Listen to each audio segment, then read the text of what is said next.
reconocido todo lo que hiciste por nosotros.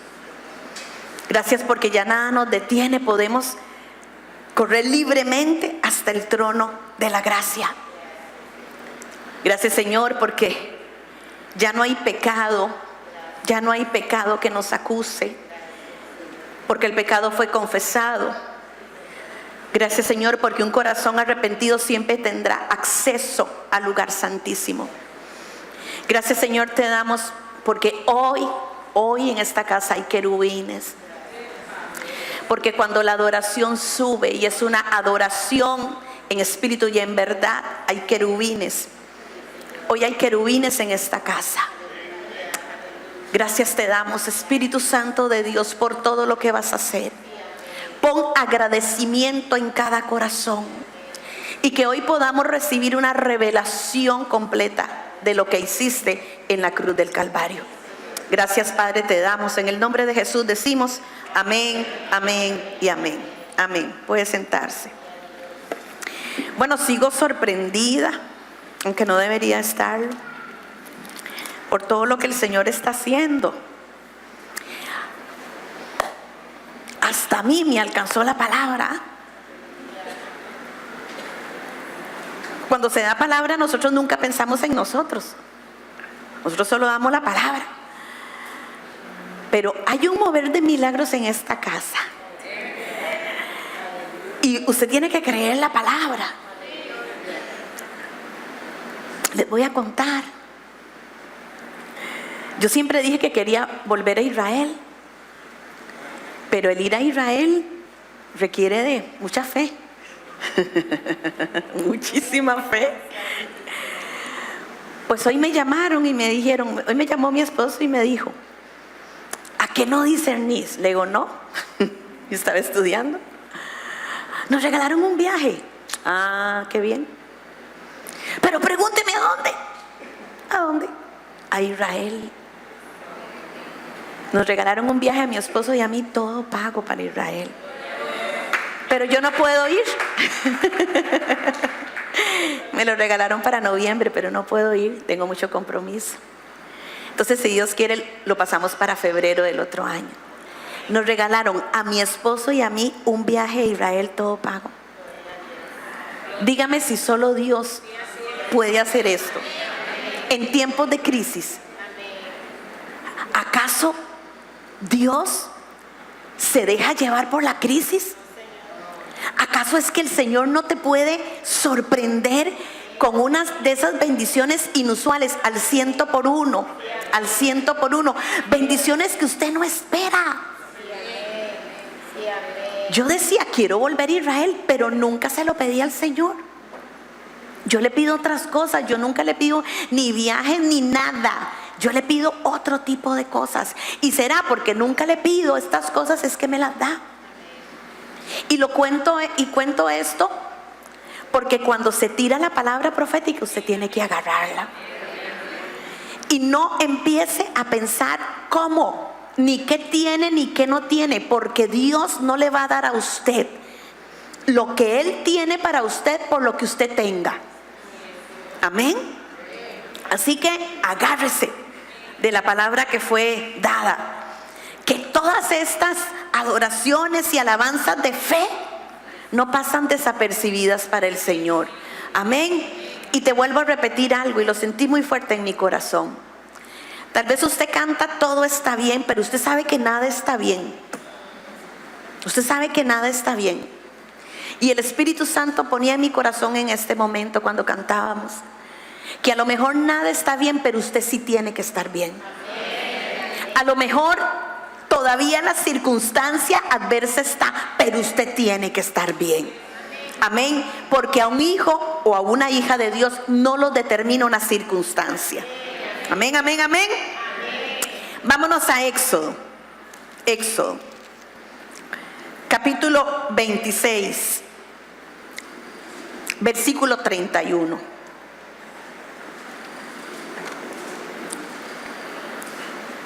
Como no di las citas, tengo que esperarme. No puedo regañar. Pero dice así: y también harás un velo de azul, púrpura, carmesí y lino torcido. Será hecho de obra primorosa. Y además dice la palabra, con querubines. La otra versión dice, haz una cortina púrpura, carmesí, escarlata y lino fino, con querubines artísticamente bordados. Muy bien. El Señor empieza a descubrir la obra del tabernáculo desde su parte interior hasta el exterior.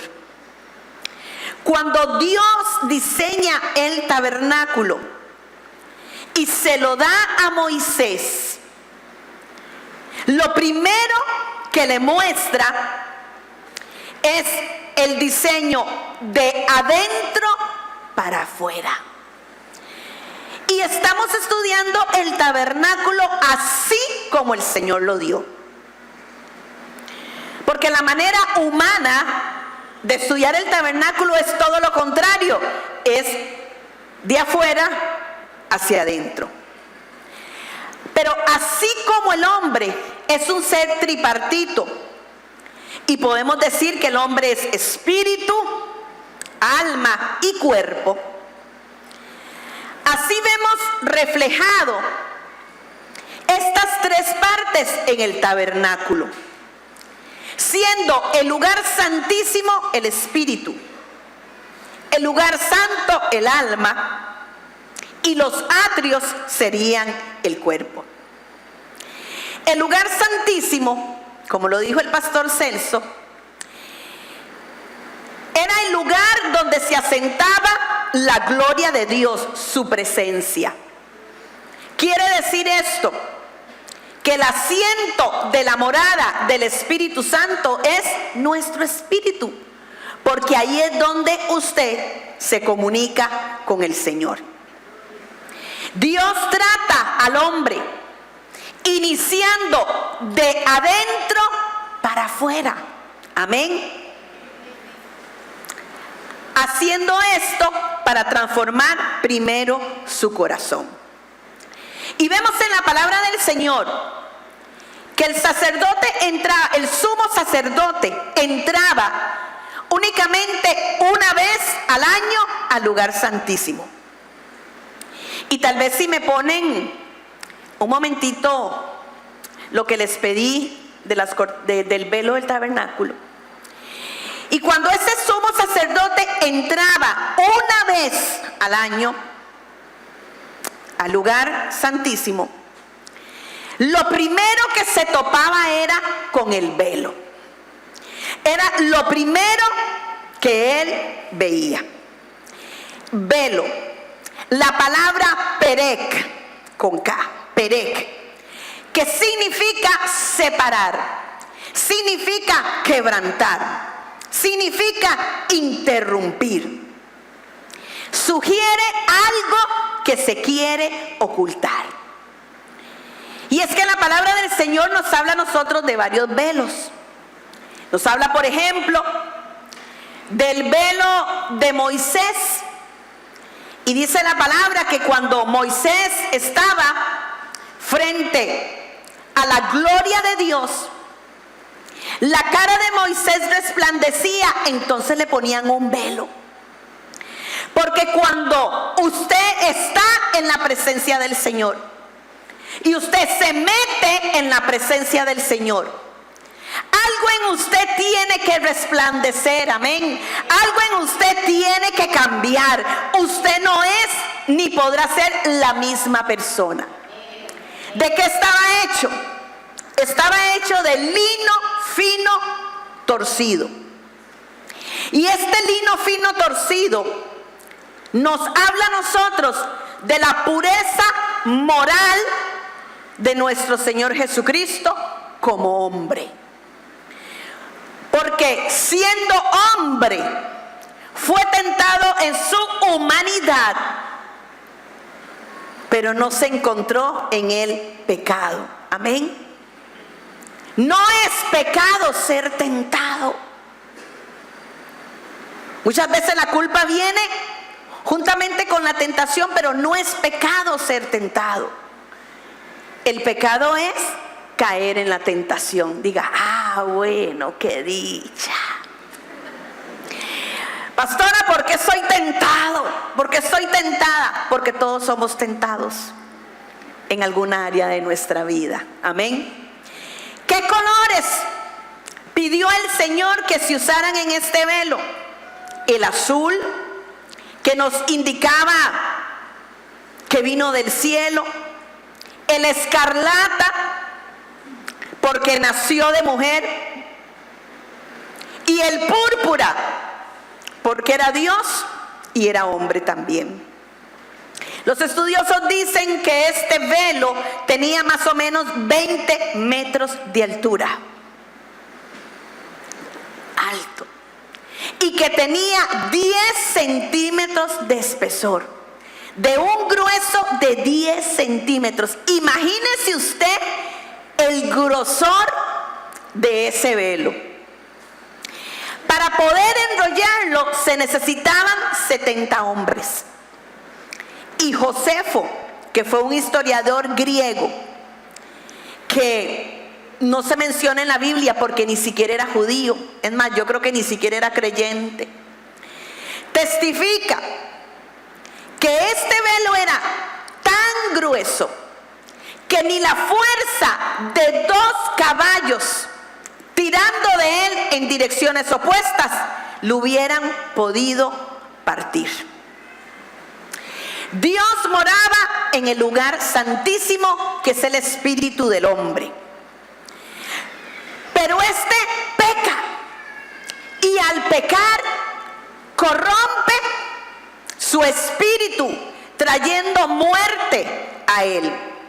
Y es cuando se da una separación entre Dios y el hombre, porque éste deja de lado el gobierno de Dios y empieza a vivir el gobierno de su carne. Es esta separación del espíritu del hombre con su creador, con su padre, que está representada en este velo que mandó Dios a colocar. Este velo estaba colocado directamente frente, y ahí lo podemos ver, al arca del pacto y al propiciatorio. Separaba el lugar santo del lugar santísimo. Era solamente a través de ese velo que el sacerdote tenía acceso a la santa presencia de Dios. Este velo lo que tipifica es el cuerpo de nuestro amado Señor Jesucristo. Y vámonos a la palabra, a Hebreos, capítulo 6, versículos 18 al 20. Hebreos, capítulo 6, versículos del 18 al 20. Se la voy a leer en la Nueva Versión Internacional. Ustedes tienen al frente la Reina Valera. Dice así: lo hizo así para que mediante la promesa y el juramento, que son 2 realidades inmutables en las cuales es imposible que Dios mienta, tengamos un estímulo poderoso los que, buscando refugio, nos aferramos a la esperanza que está delante de nosotros. Tenemos como firme y segura ancla del alma una esperanza que penetra hasta detrás de la cortina del santuario.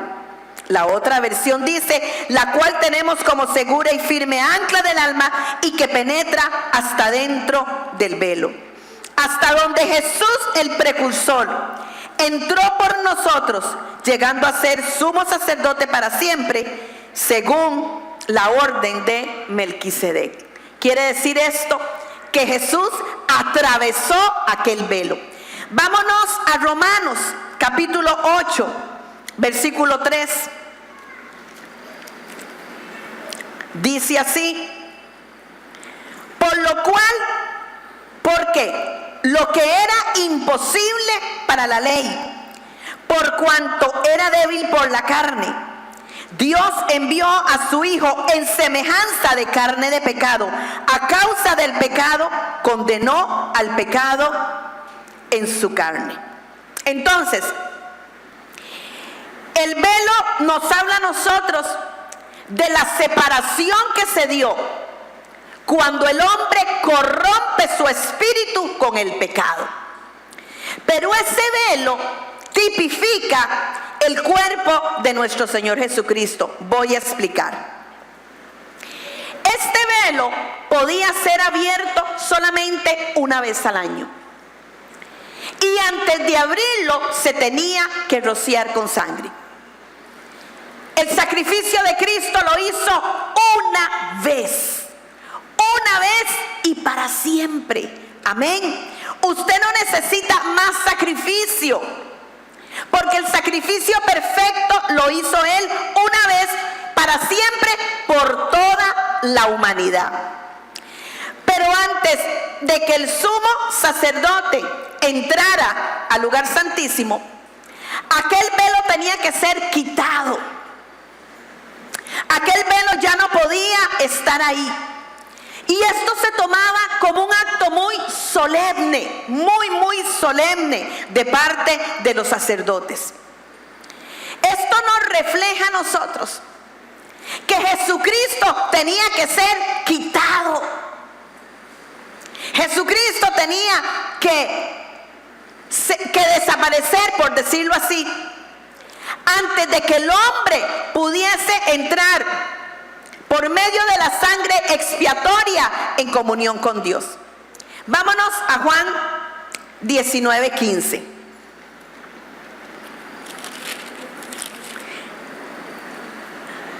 Dice así, cuando él estaba delante de Pilatos, dice: pero ellos gritaron: fuera, fuera, crucifícalo. La versión original dice que ellos decían: quita, quita, quita. Aquí estaban diciéndole o desgarrando aquel velo que estaba puesto como separación del lugar santísimo y echándolo a un lado. La función de este velo llegó a su fin cuando Cristo entregó su espíritu. Vámonos a Mateo 27, 50, 51. Ahorita lo van a entender mejor.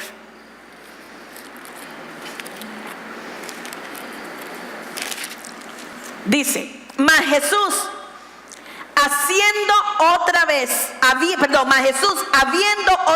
clamado a gran voz, entregó el espíritu.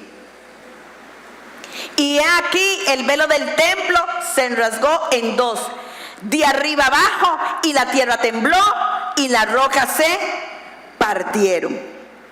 Sin duda, el rompimiento o el rasgarse, el gran velo del templo, tenía que ver con este momento. En el momento en que Jesús expiró, en el momento en que Jesús fue quitado de entre los seres vivientes, en ese mismo momento el velo se rasgó. El velo se rasgó. Jesús, al expirar, al hacer su última respiración, en ese mismo momento el velo se rasgó. Por eso es que ese velo es prototipo del cuerpo de Cristo. Sin duda, el rompimiento de aquel gran velo del templo fue un acto extraordinario y sobrenatural. Tanto es así que muchos de los sacerdotes que estaban en el tabernáculo creyeron por lo que le pasó al velo. Vámonos a Hechos 6:7. Hechos 6:7.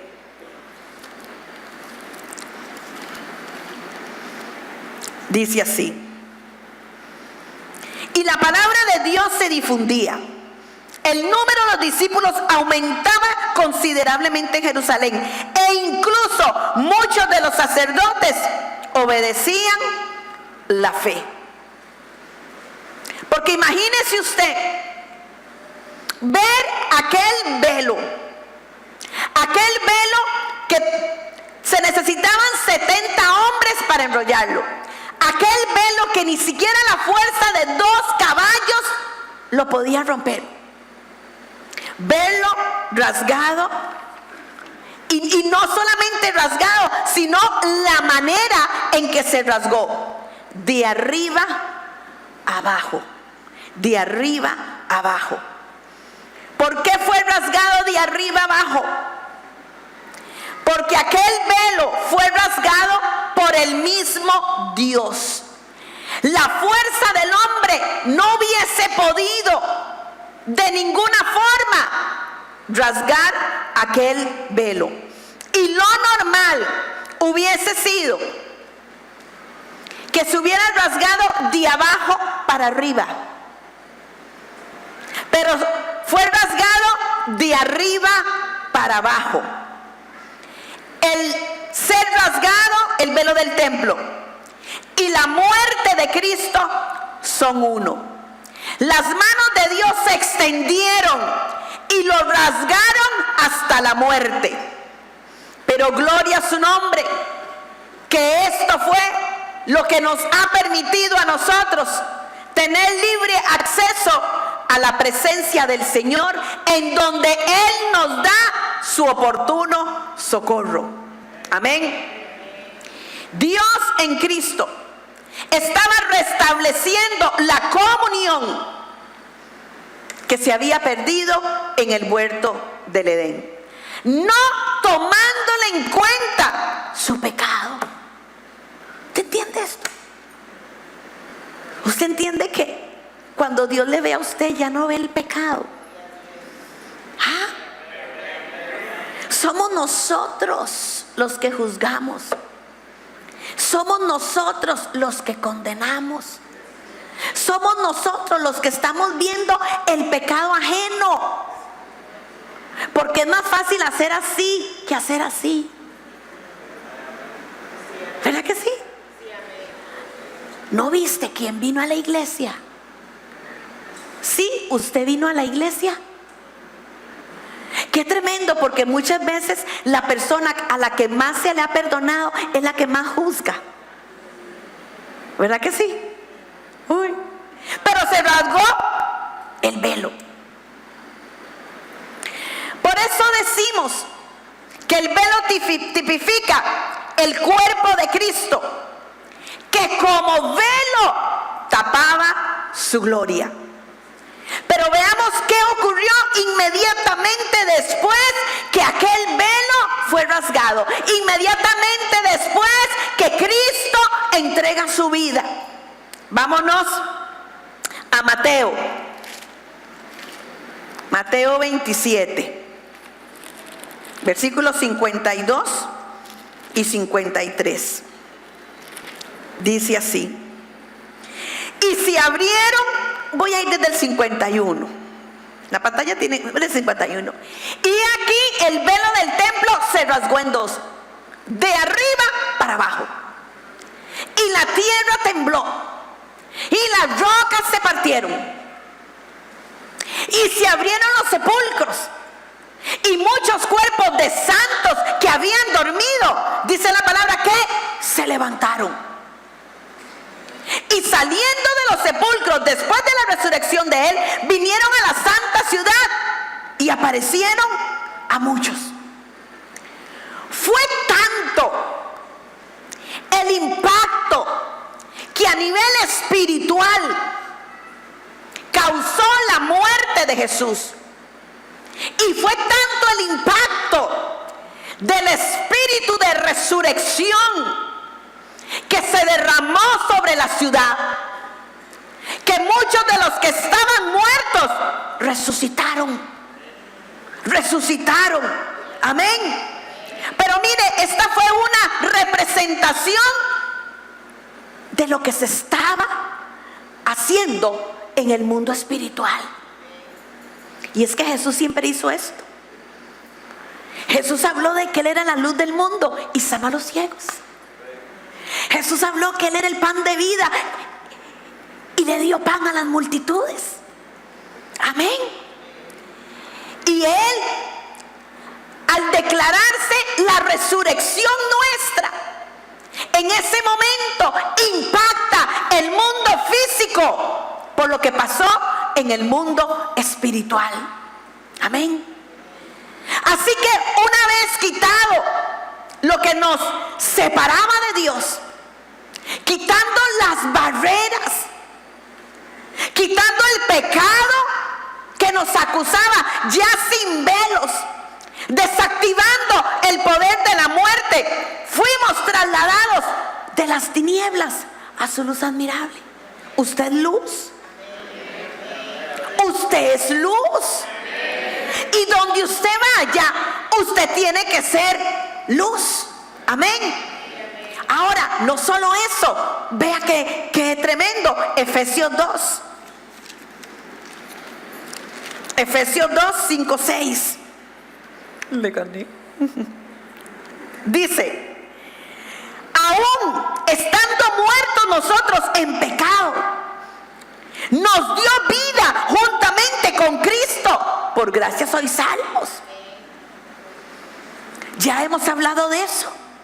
Hemos hablado que usted una vez estuvo muerto, estuvo muerta. Que una vez usted estuvo en un sepulcro. Que una vez ese sepulcro tenía su nombre. Pero Él vino, pagó el precio. Y usted tiene vida y está sentado aquí. Amén. Usted es un muerto que ahora está vivo. Entonces, ¿para qué ve películas de miedo, de terror? Si usted es un muerto que estuvo vivo. Gloria a su nombre. Amén, gloria a su nombre. Y dice: y juntamente con Él nos resucitó. Y asimismo nos hizo sentar en los lugares celestiales. ¿Con quién? Donde está Cristo sentado. Le dio Él a usted la autoridad y el derecho de sentarse también. ¿Usted entiende eso? Usted tiene un lugar en los lugares celestiales. Usted no va a estar sentado allá. Usted va a estar adelante con el Hijo de Dios. Entonces no solamente nos perdona, no solamente nos redime, no solamente nos da vida, sino que nos hace ocupar un lugar junto a Él en los lugares celestiales. Le pregunto, ¿qué más quiere usted en esta vida? ¿Qué más quiere usted en esta vida? Usted tiene un lugar a la par de Jesucristo. Vuelva a ver a la par suya. Usted tiene un lugar a la par de Jesucristo. Hay un lugar que tiene su nombre. Hay un lugar que tiene su apellido. Usted va a estar en la zona VIP. Amén. El Señor no quiere que seamos hombres y mujeres de los atrios. Por estar en los atrios, a Pedro le pasó lo que le pasó. El Señor no quiere que seamos hombres y mujeres del lugar santo, no. El Señor quiere que seamos hombres y mujeres del lugar santísimo, donde Él habita y nos sentemos a la par de Él. Amén. Porque ahí es donde se encuentran los verdaderos adoradores. Vámonos a Hebreos.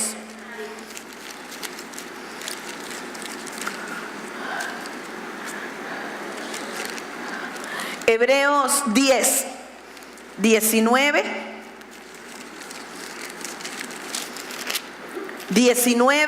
al 22.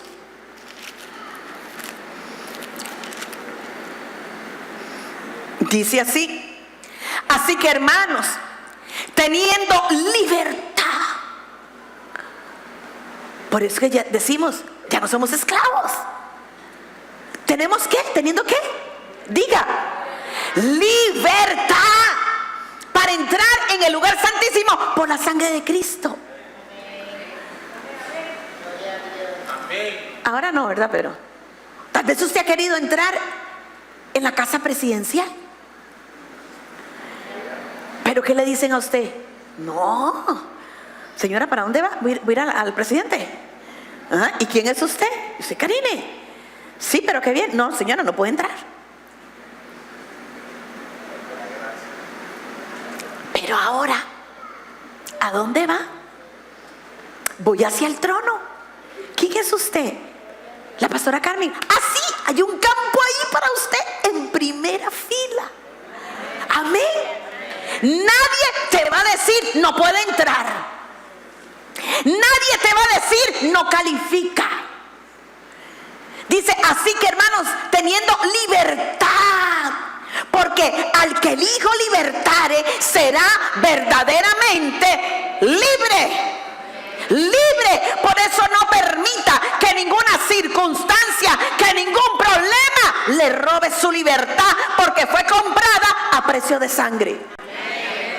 Versículo 20. Por el camino nuevo y vivo que Él nos abrió, ¿a través del qué? Del velo. Esto es de su carne. De su carne. Y teniendo un gran sacerdote sobre la casa de Dios, acerquémonos con corazón sincero, en plena certidumbre de fe, purificados los corazones de mala conciencia, lavados los cuerpos con agua pura. Entonces, no diga que ese pecado que usted practica en lo oculto a nadie le hace daño. Le hace daño a usted. Y está corrompiendo al cuerpo de Cristo. Amén. Tenemos libre acceso a la presencia de Dios. Él, que con su cuerpo hizo que el velo se rasgara. La palabra en Isaías 53 dice que por sus llagas, tiene que ver con cuerpo, fuimos nosotros curados, sanados. La palabra dice que el castigo de nuestra paz fue sobre Él. Cada azote, cada vez que lo azotaban con un látigo que tenía puntas que se incrustaban en la piel y la jalaban. Cada vez que le pusieron la corona de espinas, y no es la coronita que se ve, no. Los estudiosos dicen que prácticamente fue un casco lo que le hicieron a Jesús y se lo hundieron. La palabra en Isaías dice que le arrancaron la barba, porque Jesús tenía barba, porque era una cuestión de dignidad el tener barba, y si usted varón no la tenía, se la dibujaba, porque tenía que ser barbudo. Que le arrancaron la barba. Y los estudiosos como Josefo, que puede dar testimonio que la Biblia es real y que todo lo que pasó fue real, también dice que en el Gólgota, como era un lugar de muerte y de cadáveres, habían proliferado una especie de moscas grandes, verde azules, que se le tapaban, se le posaron tapándole donde estaba la barba. A Jesús lo escupieron. El peso de su cuerpo lo llevaron sus manos clavadas en el madero.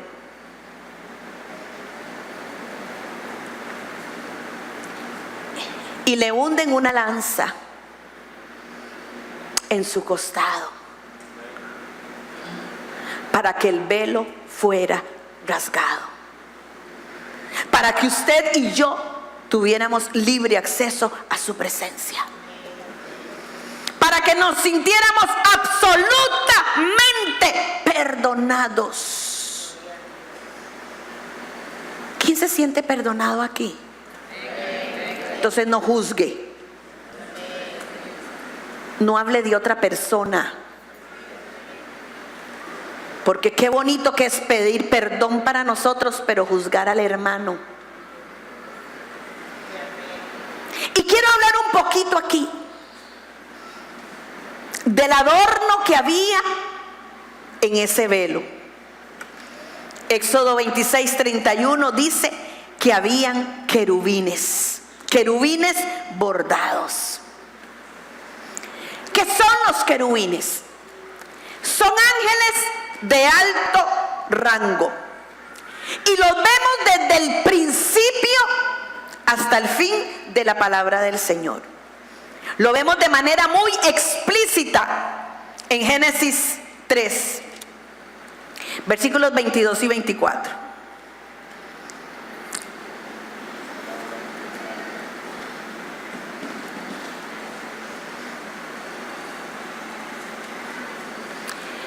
Y dijo Dios: he aquí el hombre es como uno de nosotros, sabiendo el bien y el mal. Ahora pues, que no largue su mano y tome también el árbol de la vida y coma y beba para siempre. Esto lo voy a explicar ahora. Versículo 23. Y lo sacó Jehová del huerto del Edén para que labrase la tierra de que fue tomado. Echó pues fuera al hombre y puso al oriente del huerto de Edén querubines y una espada encendida que se revolvía por todo lado para guardar el camino del árbol. ¿De qué? De la vida. Entonces vemos que los querubines fueron los que cuidaron el árbol de la vida. Y de una manera muy rápida paso a explicar esto. El Señor le dice a Adán y a Eva que habían dos árboles de los cuales no podían comer, que era el árbol de la vida y el árbol del conocimiento del bien y del mal. El árbol de la vida era símbolo de la vida eterna. Y Dios les dice: no pueden comer de esos dos árboles. Perdón, no pueden tocar esos dos árboles, pero no pueden comer de uno. No pueden comer del árbol del conocimiento del bien y del mal. Sí podían comer del árbol de la vida, en esa condición en que estaban cuando eran amigos de Dios y sin pecado. No había problema, podían comer del árbol de la vida. Pero como fueron desobedientes y se corrompieron y pecaron, en esa condición corrupta ya no podían comer del árbol de la vida. ¿Por qué? Porque si hubieran comido en esa condición, el pecado hubiese entrado a la eternidad. Entonces no habría salvación, porque usted se moría y se llevaba el pecado con usted. Gloria a Jesucristo. Usted acepta a Cristo, acepta su sacrificio y el pecado ahí inmediatamente muere. ¿Me explico? Amén. Hay lugares donde no todos pueden llegar. Le vuelvo a repetir. Hay lugares donde no todos pueden llegar porque los querubines revisan si están limpios o no. En chino, hay lugares donde algunas personas no pueden llegar, no pueden pasar, porque los querubines revisan si están limpios o no. Por eso era que el sumo sacerdote pasaba del lugar santo al lugar santísimo y lo que veía era el velo con los querubines, recordándole que si no estaba en santidad iba a morir ahí mismo. Hoy el Espíritu Santo de Dios es el que tiene esa función. Amén, amén. Otras funciones. Segunda de Samuel 22:11.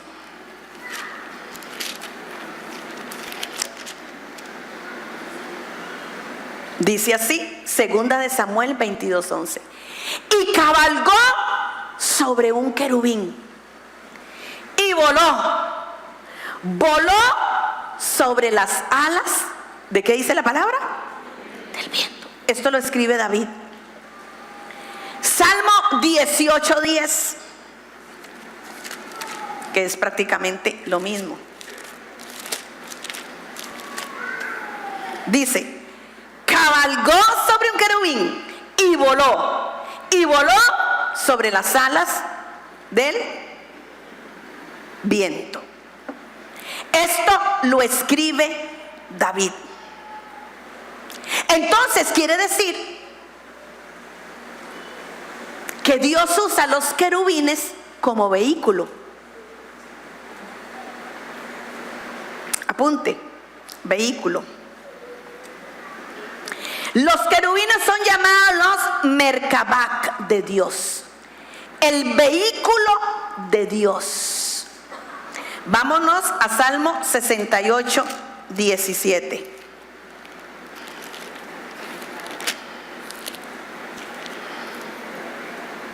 Los carros de Dios se cuentan por veintenas, de millares de millares.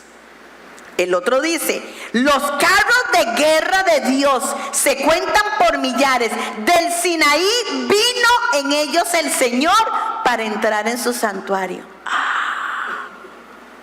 Quiere decir que cuando va a haber guerra, el Señor se monta sobre los querubines. ¿Me explico?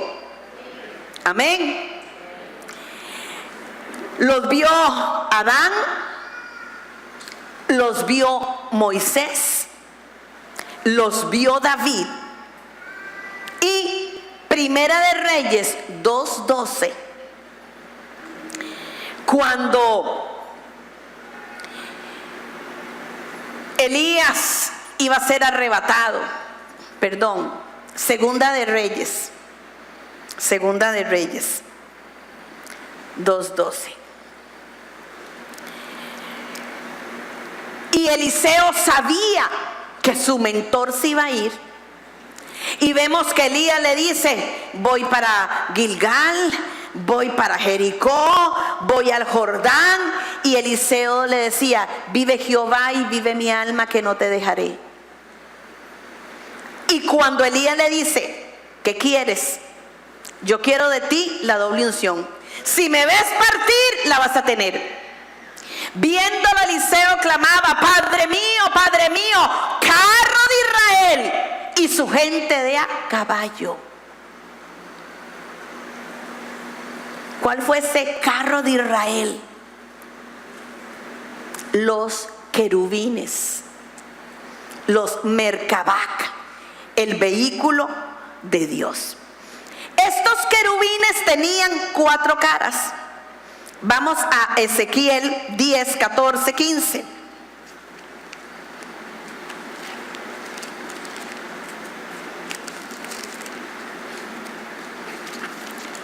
Ezequiel 10, 14, 15 dice, cada uno tenía 4 caras.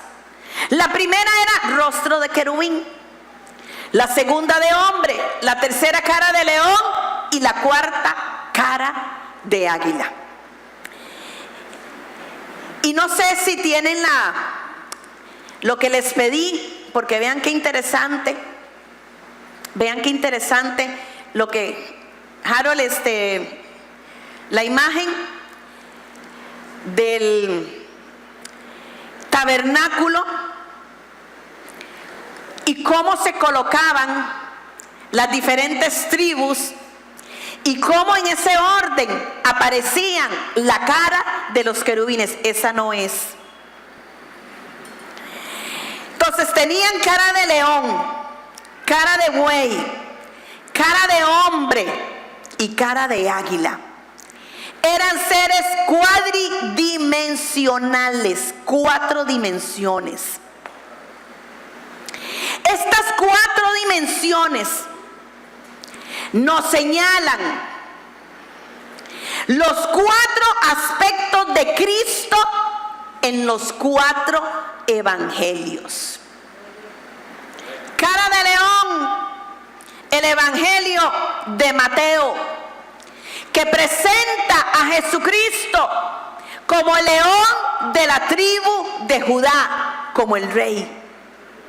Cara de buey, el evangelio de Marcos, que nos señala a Cristo como un siervo. En el evangelio de Marcos usted va a ver casi siempre la palabra inmediatamente. Y por eso el buey, que es un animal de trabajo, déjenmelo ahí por favor. Cara de hombre, el evangelio de Lucas, presentando a un Jesús hombre.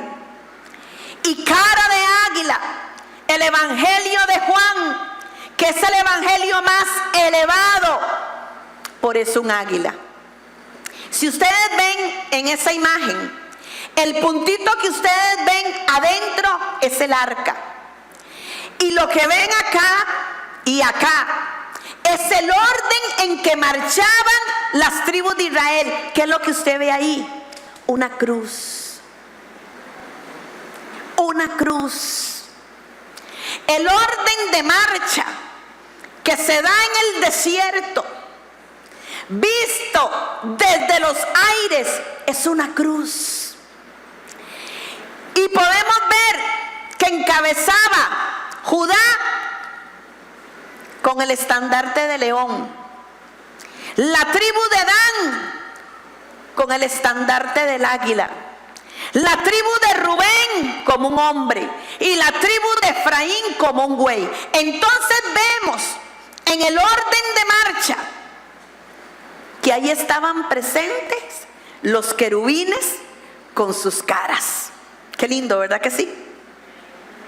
Estas 4 caras nos hablan de que Jesús es rey, pero también siervo. Que Jesús es hombre, pero también es Dios. Y esto nos habla a nosotros de equilibrio. Diga, equilibrio. Y en el libro del Apocalipsis, Apocalipsis 4, 6 y 7, nueva versión internacional, Juan los vuelve a ver también. Busque Apocalipsis 4, 6 y 7. Y había algo parecido a un mar de vidrio y como de cristal transparente. En el centro, alrededor del trono, había 4 seres vivientes cubiertos de ojos por delante y ojos por detrás. El primero de los seres vivientes era semejante a un león, el segundo a un toro o buey, el tercero tenía rostro como de hombre y el cuarto era semejante a un águila en vuelo. ¿Qué estaban haciendo? Estaban adorando, porque donde hay adoración hay querubines. Te vuelvo a repetir. Donde hay adoración hay querubines. Usted no puede entrar al lugar santísimo sin adorarle primero, porque la adoración nos abre el acceso a la presencia de Dios. Hebreos 4:16. Hebreos 4:16. Qué lindo, ¿verdad? ¿Sabe qué? Cuando usted adora en su casa, ahí están los querubines a la par de usted. Y dice, acerquémonos pues confiadamente al trono de la gracia para alcanzar misericordia y hallar gracia para el oportuno socorro. ¿Quién hoy quiere correr al trono? ¿Quién hoy quiere correr a dar gracias? ¿Quién hoy quiere provocar que los querubines estén en este lugar? Es que usted entiende que ya usted puede entrar sin vergüenza. Usted entiende que Él dio su cuerpo para que usted tuviera presencia. ¿Entiende usted que ya nadie le puede señalar? Que ya no hay pecado en su cuenta. Y los querubines le adoraban. Y los querubines le adoraban. Podremos provocar aquí una adoración que atraiga querubines. Querubines, de la raíz karab, que significa acercarse. Significa acercarse.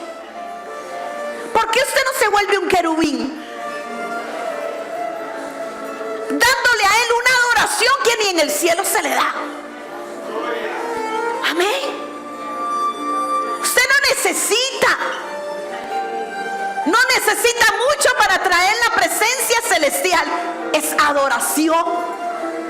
Es adoración.